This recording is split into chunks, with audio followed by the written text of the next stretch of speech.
I am going to share some ideas with you and some insights and some of my own personal story. Hopefully it will inspire you. Some of the tools I'll share with you may be new, may be empowering. It's kind of like coming to a place where everyone's done 100,000 workshops already, but I think I can share some new ideas with you. I want to share a chicken soup story with you. There was a story that was sent in by Norman Cousins, and Norman was the editor of Saturday Review magazine, and he coined the term psychoneuroimmunology. Your psyche, your attitude affects your neurosystem, affects your immune system. We know the more positive you are, the more optimistic you are, the higher your attitude is in terms of positive expectation and joy, the less ill you get. And then if you do get ill, you get better quicker. And he sent in this story called The Wee Nurse. Can I see a show of hands? How many of you have been in the hospital overnight? Can I see a show of hands? Have you ever had a wee nurse? A wee nurse comes in the morning and says, "Did we sleep okay last night? We didn't eat all our breakfast today, did we?" And a favorite one that he hated was she'd come in and say, "We haven't had our bowel movement yet today, have we?" And this "we" thing irritated him. And one day he decided he wanted to get back at her. So she came in and she had a little plastic cup. She said, "We need a urine sample." And he said, "Okay, if you'll leave the room, we'll make one." So she left and went out in the hall. And he looked over on his breakfast tray, and it was a glass of apple juice, which he had not yet drunk. He took the apple juice, poured it into the specimen cup, rang the little buzzer. She came back in. He handed it to her. She looked at it and said, "My, we're a little cloudy today, aren't we?" He said, "Here, give it back." And he grabbed it back from her, took the cap off, and then proceeded to drink the whole thing down and said, "Let me run it through again for you. I'll see if I can make it come out clearer this time." Now, I was over in Bangkok. How many of you have been to Bangkok, Thailand? How many of you have seen the Golden Buddha? It's one of the 3 tourist attractions. You always see the Jade Buddha, the Golden Buddha, and the reclining Buddha, and that kind of thing. And this Buddha is 10.5 feet tall of solid gold. The gold value alone is about $196 million. That doesn't even count the artistic and the historical value. And when my wife was taking that picture, I was over next to I'd say about 5 feet away, there was a big glass case. And in that case, there was a piece of clay about 1 foot wide, 2 feet tall, 2 feet thick. And it said that in 1953, they did not know there was such a thing as a Golden Buddha. They were moving this large clay Buddha from one side of Bangkok to the other to make room for a road that was coming through. And as they picked up the Buddha with the crane, because it was very heavy, a big crack went down through it. And as the crack went down through it, the head monk got scared and he lowered the Buddha down. And he said, "We better take a look at it and see if we've done any damage to it." And it started to rain, so they put a canvas over it to keep it dry. That night, the monk came out and he shined a flashlight in to see if it was staying dry, and something reflected back from inside the crack. He said, "Clay does not reflect light. There must be something else in there." And so the next morning, they chipped away in behind where they wouldn't see it if they made a mistake, and lo and behold, sure enough, was this Golden Buddha. And their best theory is that 300 years earlier, when the Burmese were attacking Thailand, the monks of this monastery covered up the Golden Buddha with clay to make it look worthless so they wouldn't steal it. They also think all the monks were killed in a massacre, and the secret died with the monks. And then they rediscovered it. The word discover means what? Take the cover off of. Discover something. It was always in there, but they took the cover off. I was having dinner with my wife that night, and she said, "Jack, that Buddha is like all the people in our seminars. They come in with this cover of clay of their negative beliefs, their self-doubt, their sense of guilt and shame, their beliefs that they're not enough, that they're not worthy, they don't deserve." And what we really do is we take the clay off so this golden essence can come and be there as who they are again, their true identity. It's not like we put anything in. It's just that we remove the things that are not there. I think Barbara talked a little about that earlier today. So as we go through this next hour and a half, think about and hold that metaphor, that image of the Buddha, and it could be the golden Christ, the golden Buddha, the Atman, the source, whatever you want to call it, but that's who you really are. And although we do a lot of things of giving you more information and tools and all of that, really if you were to stop doing the stuff that's negative, as Harv said, you've been defined. When you came in, you were just fine. And what we did was we layered on all that stuff. If we could just start to remove that and realize that everything you need is in you now. You have everything you need to do everything you want to do. It's just that we learn not to trust that. So we'll hold that as a metaphor. Now, you heard this morning, I was listening, I've got one of these great rooms right over here where I could sit in my room and listen to what was going on down here. And whoever was introducing in the morning said that you know about this combination lock idea. And I think you had, what is it, 10, 24/7? Yeah. And think about that model. I was eating dinner with a guy who's the Alabama State chess champion. We were talking about success. And he said, if you know the combination to the lock, it doesn't matter who you are. It doesn't matter if you're black or white, young or old, male or female, if your IQ is 150 or your IQ is 50. If you know the combination, the lock has to open. And what I've discovered in my work, and I've been doing this work for 30 years. I started with a man named W. Clement Stone, who was worth $600 million back in 1968. And he taught me everything he knew about success, and I've been applying it to my own life and teaching it to others. And then I've done hundreds and hundreds of workshops where I've been the student and gone to India and studied with masters and so on over the years. But there is a combination, there is a system. If you know the combination, you can unlock success. The problem is many of us are missing a few of the numbers. And so what I'd like to do today is just kind of remind us and maybe share some of the new things that you might have forgotten. Now here's a man named J. Paul Getty. He was at once the richest man in America. And when they asked him what were the secrets of success, he said there are three. It's very simple. He said get up early, work hard, and find oil. Not that complicated. So obviously it's a little more tricky than that. At Keller Williams, they have a formula or a system. It's a real estate sales company. They said if you'll make 5 in-person sales calls and 10 over-the-phone calls every day, write 15 thank you notes to the 15 people you talk to, and view 5 new properties, that system always produces a high success rate in this company. So it's a system, it's a formula. Again, 5, 10, 15, 5. Again, this morning, 10, 24/7 that you've learned in Peak Potentials. So there are some formulas. Now, when I studied this, I came up with 64 universal principles that I've studied over the last 36 years. I don't expect to share all those with you today. Maybe we'll get through 9 if we're lucky. But this is a book I wrote called The Success Principles. It's now in 17 languages. You can see a couple of them up there. The one on the far left is in Russian. I was just speaking in Cannes last week in France to 6,500 women from Russia, the Ukraine, and Kazakhstan. I found out my name over there is Giek. Literally, we'd come out of the hotel and there'd be 500 women going, Giek, Giek, photo, Giek, autograph, Giek. And all of a sudden, I was really glad I'm not Brad Pitt because you couldn't move.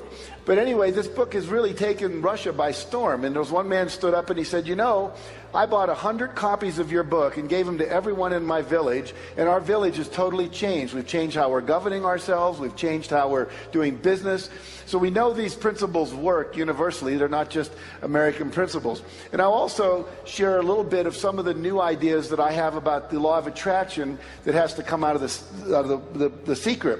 There's some things I think that are missing in that movie, things we said that got edited out that I think are useful to touch on. So that's where we'll be going today. Now, would you rather take the short route or the long route to success? Very good. Me too. Wouldn't it make sense to just go straight for the cheese and not get caught in the maze? So I've devoted my life to go further and faster with less effort. My next book is called Effortless Success. Alan Cohen, who talked to you yesterday, has a book. I just bought it in the airport, didn't even know it was out yesterday, read it halfway here to Denver yesterday before I came to Aspen, called Relax into Wealth.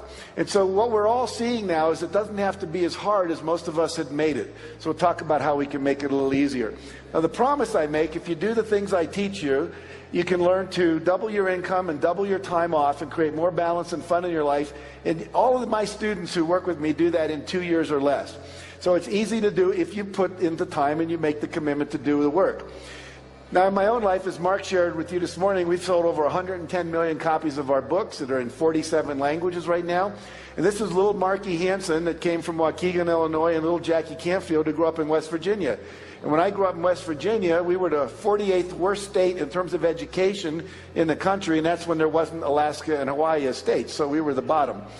I had a dysfunctional family. My mother was an alcoholic. My father was a workaholic and somewhat abusive. She divorced him when I was 6. to save the kids from getting beat up.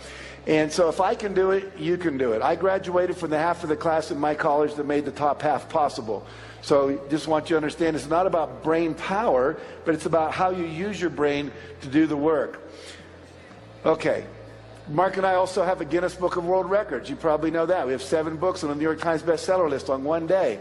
And I share that with you not to impress you about me, but to impress upon you if a little kid from West Virginia who got a C in composition in college can go on and become a best-selling author, anybody in this area here can do anything as well.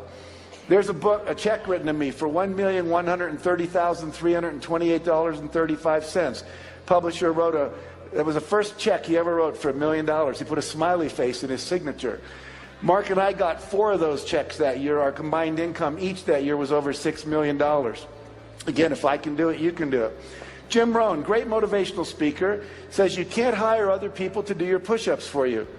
Think about that. I can't hire anyone here to go to Gold's Gym and work out for me. You can't do my meditation for me. You can't do my visualization for me. All the things that I'm going to share with you are things you cannot delegate to others. This is the work. Harv said, there's work to do. You have to work on yourself. When I speak at the National Speakers Association, and people say, I want to be a speaker like you. I want to go out and make all money and affect the world and change people. What advice would you give me? And I said, the first thing is work on yourself. When I first learned about personal growth, I took 38 weekend workshops in 1 year. The only weekends I wasn't taking workshops was when there weren't any. Mother's Day, Thanksgiving, Easter, Christmas, etc. Spent $17,000 out of my $38,000 income taking workshops back when they were like $100 for a weekend. But the point is, it's that level of work on yourself that opens up and takes off the clay and allows your natural genius to come forward. Buckminster Fuller, who Mark Victor Hansen talked about, said there's no such thing as a genius. He said some children are just damaged less. It means there's less clay on the golden Buddha or the golden Christ that lives inside of each of them. Now the first principle, if you're taking notes, this would be a good place to start. And if you're not taking notes, this would also be a good place to start. And that is to take 100% responsibility for your life and your results. Now most of you have heard that before, but I would ask you a question. Have you ever blamed anyone for anything in the last year? We get mad perhaps at the president or the economy or the oil prices, or we blame other people for our not being successful. You literally have to give up all blaming and take 100% responsibility for your life, that you're creating it the way it is. You have to give up complaining. Complaining means I have a reference point for something I prefer that I'm not willing to risk creating. If I was complaining about my wife, it would mean that I have to have a reference point of someone better out there that I would rather be with, that I'm not willing to risk leaving my wife to go be with. Or I'd have to risk working with my wife and sharing with her there were things I didn't like about her that I would want her to change, and that might create a conversation that might be a little bit uncomfortable. But without taking that risk, I can't create what I want. If all the women in the world tomorrow died except for my wife, and I came to work, would I be complaining about my wife? No, I'd be going, hey, there's only one woman, and guess what? I got her. You only complain when there's a possibility of something better. Complaining tells you there's something I want I don't have, and when you complain, that's not an activity that's going to produce it. It's simply something that says I'm going to complain about it rather than do anything about it. Give up all justifying for why you didn't achieve your results, all defending your positions that don't work, and all excuse making. Now, I met this kid named Matty Christensen when he was 11 years old. We were interviewing him for one of our chicken soup books. And he said, now if you look at the picture, you'll notice he has no arms past the elbow and no legs past the knee. He's got 2 prosthetic devices on his knee, from the knee down for his legs and his feet. And he's got a lacrosse stick appended to his arm, prosthetic device, which allows that to be his pitching hand and his catching glove. And at 11 years old, Matty's baseball team was number 2 in the state of New York, with him being the pitcher.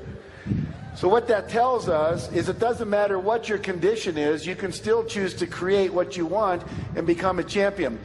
Matty said to me when I interviewed him, he said, you have to give up all of your excuses and find a way. He says, if you're going to be successful, you have to be solution-oriented rather than a complainer. I was getting a seminar on success from an 11-year-old boy.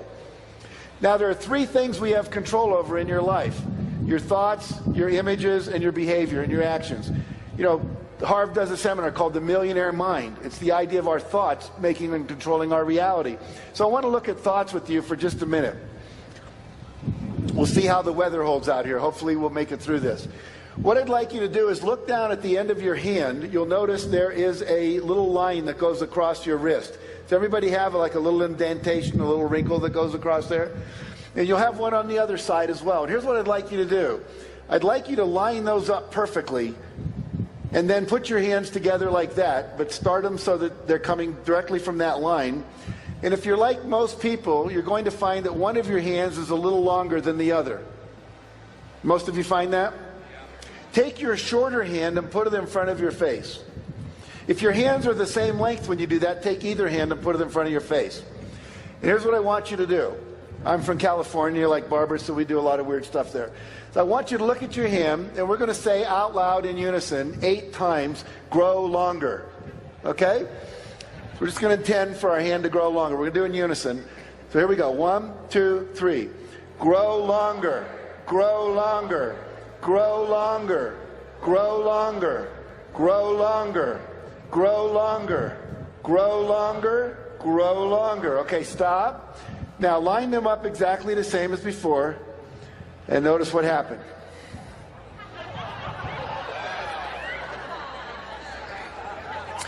How many of you found that it did get longer? Very good. So what this shows us is the power of our intention and the power of our minds over physical matter, starting with our body. And we see that we actually have that power over physical matter all throughout the universe. Now, the good news is we can do this. The bad news, in case there are any men thinking about this, is that so far the research has only been on the hands, okay? So I don't want you to waste a lot of time tonight with this. All right. Now, we've all heard of the internet. You've all used the internet. You've got Blackberries, and you send wireless telephone calls. We can call someone in Singapore right now and talk to them. How does that work? There's waves that go through the air, and there's what we call amplitude. How high does the wave go? And there's frequency. How often does it go up and down? And by controlling those amplitudes and frequencies, we can create information. We can encode information and send it across the world. We now know, a friend of mine coined the term the internet, a guy named Bob Scheinfeld, who wrote a book called Busting Loose from the Money Game. And he made the point that we literally, every thought we think is extended around the world like a giant email sent out over this thing which he refers to as the internet. And we know that it works, and we know it goes quite far for the following reason. There is research with the astronauts where they'll have astronauts up on the moon or up in lunar modules 250,000 miles above the Earth, and they'll have them open envelopes at random times, and there'll be a shape in there like a square or a circle or a pentagon or a parallelogram or a rectangle. And they'll look at it and they'll concentrate on it for several minutes while there are students back at Duke University in the parapsychology labs who will close their eyes, go into a meditative state, and see if they can receive what the astronaut's sending. And they get a high correlation between what they're sending, way beyond chance, in terms of them able to pick up this thought form without any amplification through technology or energy waves, radio waves, that kind of thing. So we know that our thoughts can travel 250,000 miles. So I love what Ralph Waldo Emerson said. He said, "Great men are they who see the spiritual thought is stronger than any material force, that their thoughts rule the world." Our thoughts literally travel all across the world. There's actually people that are now contemplating and projecting out from their work in quantum physics and neuroscience and metaphysics that 1 hour of inner work, working with visualization, working with the law of attraction, working with affirmations, working with the power of intention, like you just did with Grow Longer, that 1 hour of that kind of work actually will produce the same results of 7 hours of physical labor in the world in terms of achieving your goals, whether they're financial goals like becoming a millionaire, or whether they're other kinds of goals like ending world hunger, that kind of thing. How many of you are familiar with the work of Dr. Masaru Emoto, the Messages of Water? Great. So Emoto's work proves that when we think thoughts about water, it changes the molecular structure of the water. So they would have students send negative energy up to a bottle of water, like, "You fool, you idiot." And what would happen, they'll take that water and they will freeze it to 20 degrees below zero, put it in a petri dish, and then they will bring it out, put it under a microscope, and they will look at that water, and as it starts to melt, it forms crystals, or not. When you send negative energy, you get this kind of blobby black formation that occurs. When you send love and gratitude or thank you, you get these beautiful crystals that look like snowflakes. And so we know that one kind of energy, which we call negative critical energy, creates one form, and positive energy creates another. Then he said, how far does this intention to the water extend? So they took 10,000 Japanese, and over a 2-hour period, they sent love to all the water in the world. This was a couple of summers ago in July. And they took water samples the day before and the day after, and look what happened. Here's water taken from Lake Biwa. It's the largest freshwater lake in Japan. The day before, this nondescript kind of energy. 2 days later, we see these beautiful crystals having been formed. Here's the St. Croix River up near Minnesota and Wisconsin. And we see the day before and we see the day after. The day after, we get these crystals. Here's the Mississippi River. We're halfway around the world, and our thoughts are still affecting the water. And as you know from Masaru Emoto's work, your body is about 80 to 85% water. Although today you're probably more like 75% because you haven't been drinking enough. But the idea is we are water, and our thoughts are affecting us and each other. And so what does this tell us about success? Every thought I think, they're not going to buy my product. They won't like my record. They're not going to give me a job. We're not going to find a parking space. You are literally sending out energy ahead of you that's pre-paving the highway you're driving down and setting up the kind of response you're going to get, especially when it deals with individuals, because you're telling them how to think. Then you walk in and they go, nah, they already have a determined kind of attitude toward you based on the thoughts you were thinking before you even met them. Back 30 years ago when I started taking workshops, we would literally bring people into we called it a laboratory or a workshop, sanctuary, and the day before we were having a meeting, we'd bring them in through a people mover and we'd interview them. What is it you need to know about me in order to make a decision? What are your hot buttons? What are your fears? What makes you decide yes? And we would get all this information from them because literally it's all available, because all the thoughts they've ever thought are out there as waveforms, like an archive that you could go to on Google or something to pull forward the information. So it's critical that we learn the power of our mind and use it. And I know most of you know this, but it's important to really see how far this extends. So again, your reality is not the cause of your thoughts and your feelings, but your thoughts and feelings are in fact what is creating your reality. Now, every thought you send is a vibration. And I want to share a story with you. Mark and I decided one day that we were going to sell 1 million books in one day. No one had ever done that up until then. Since then, J.K. Rowling's done it with, I think, the 3rd Harry Potter book. Now, at that point, there was no model to go after, no one to say, how did you do it so we can model what you did. We simply had a vision and a goal. And we started holding this in our mind every day. We'd see a picture, New York Times headline, Canfield and Hansen sell 1 million books in one day.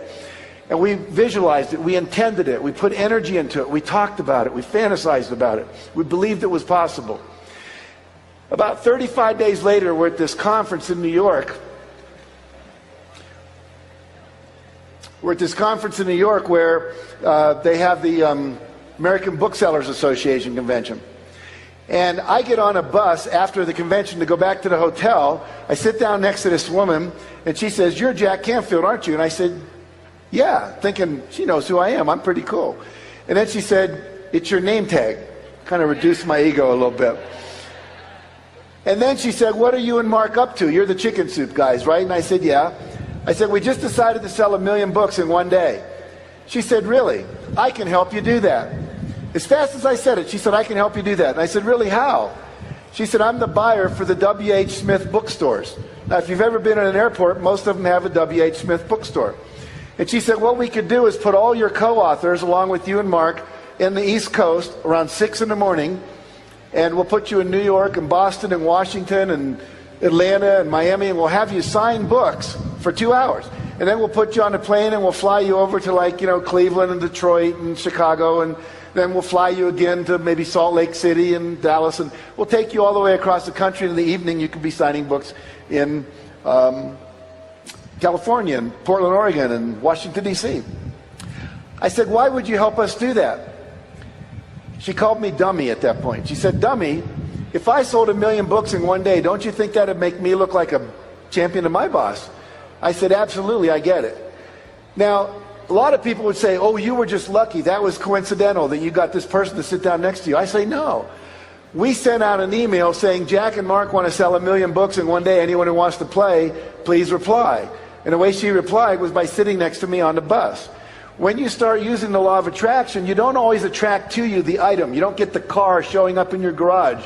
But what you do get is the resources, the strategies, the magazine articles, the books that people put in your hand, the seminars they tell you to take, and people like this sitting down next to you saying, hey, I can partner with you and we can make this happen. And that's happened over and over and over and over in our life. A couple of months ago, I said, I want to go to the Olympics in Beijing. I'd never been to the Olympics except in LA for one day. I said, I want to go. 30 days later, I'm walking into a company that I do some speaking for called Isagenix to give them a big motivational talk. And as I'm walking in the back of the room, this Chinese guy walks up to me and he says, are you Jack Canfield? And I said, yeah. He said, have you ever spoken in China? I said, Hong Kong, but not mainland China. He said, how would you like to do that? I said, great. I said, even more importantly, I'd like to get tickets to the Olympics. He says, oh, that's a done deal. I can get that for you.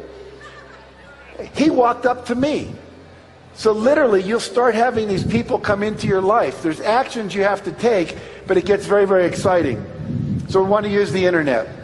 I just told you that, so we'll move on here.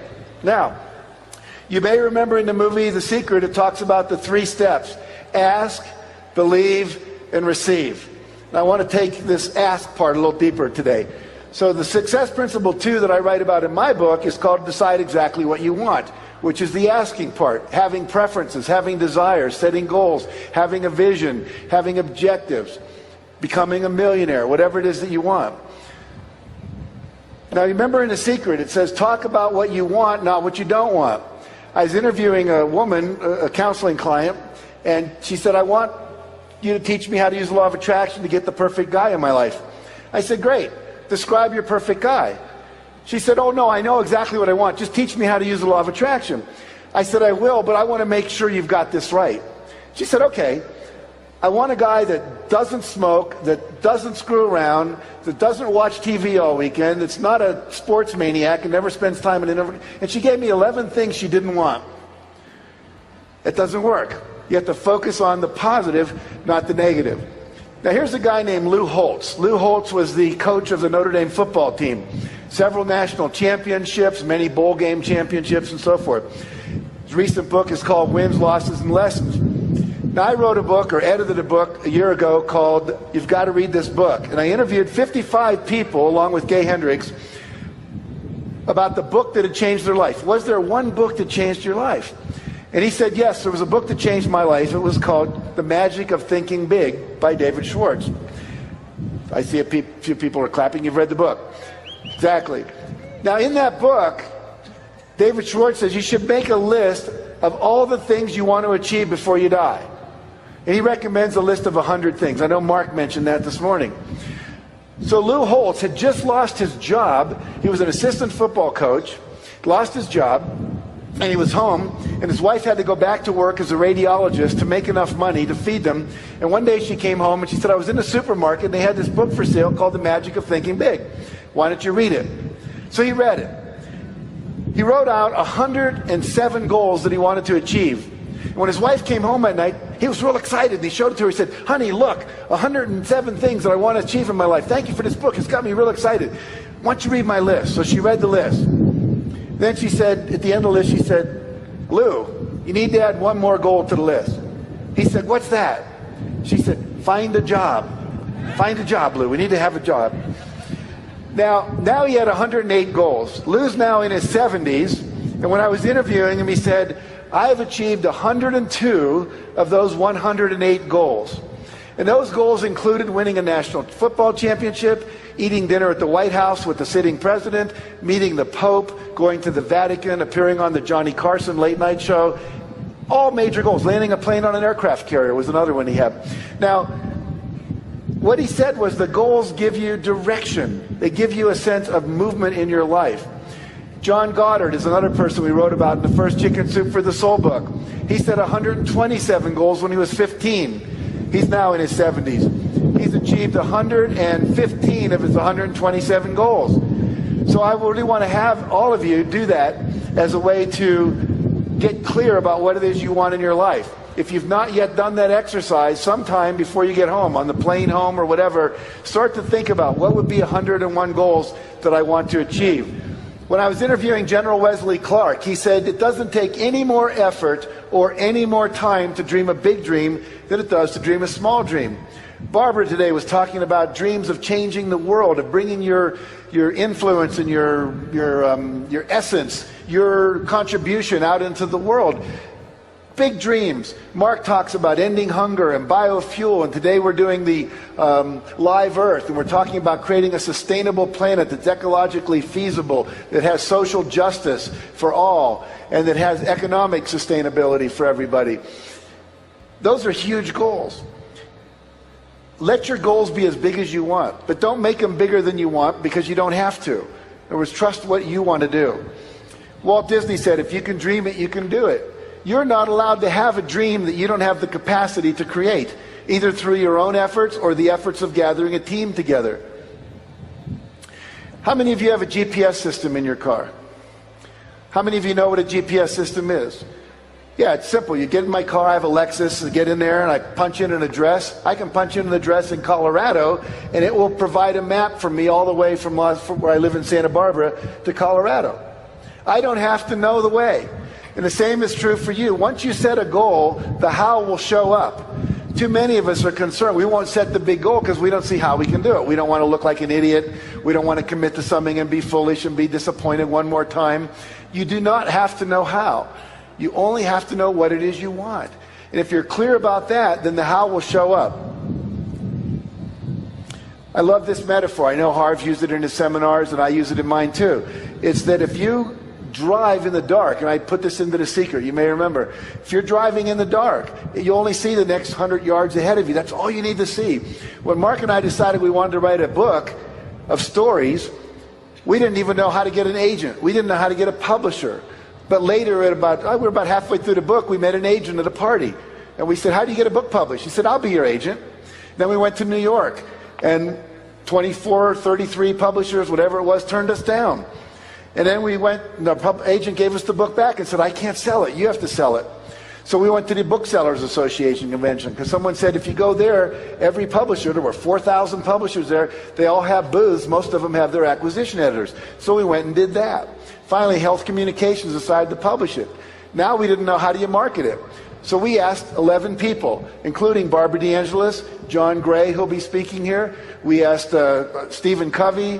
We asked Ken Blanchard, who wrote The 1 Minute Manager. We asked Harold Bloomfield, who wrote the TM book on Transcendental Meditation. All had best-selling books. And they said, do this, do this, do this, do this, do this. We did 5 things a day that they told us for 14 months. We did not hit a bestseller list for 14 months. But once we hit that list, as Mark said this morning, we were #1 on that list, the New York Times list, for 3 years. And then when we brought out the second book, we didn't even think about that. Oh, second book, and then a third one, and a fourth one. Now 125 books, something like that, in print. And then some people came and said, hey, we'd like to license your brand. For what? Dog food. I said, are you kidding me? We're going to retire on dog food. Chicken soup for the pet lover's soul, cat food and dog food. So you never see the whole thing. But if you just start, I promise you the how will show up all along the way. People will give you books. They'll say to go to seminars. You'll meet the right people at the right time.